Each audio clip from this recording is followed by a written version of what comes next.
On today's episode of Python Papi, we're back inside our small contracts project. Let's have a look at what we're going to be going over today. Today we're going to be doing some light reading, so let's pick up right where we're going to dive in at. So this is the definition that we will see in the common error section for this error. This is the most common error we'll encounter, and it means we'll need to add an account to the Moccasin.toml file. Now we can do this by the following: the wallet guide. The wallet guide is another section in the Moccasin documentation that goes over how to add an account to the Moccasin.toml file.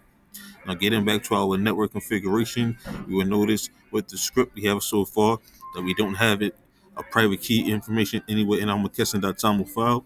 So this is what we have so far. We just have the network that we created, the networks.anvil. We have our port number that's saved in this variable right here, the URL. Then we have saves the database, which saves the DB equals false. Then we have prompt live equals false. Now we're probably thinking, how can we deploy the contract without having private keys, which we also always need to run or deploy our contract. So first, we're going to go over the improper way of adding private key information to the Moccasin toml file, and then we will go over the proper way of adding it.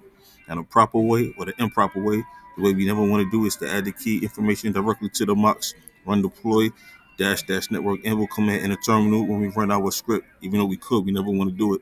This is what that will look like. So we say mocks run deploy dash network anvil dash private key, and then we will enter our private key in right here. It wouldn't just say private key, it would be our actual private key, and we would run that. And that's something we never want to do, even though we could do it. We never want to do it because that is sensitive information.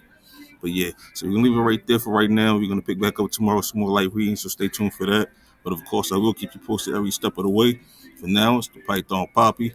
You guys stay Gucci.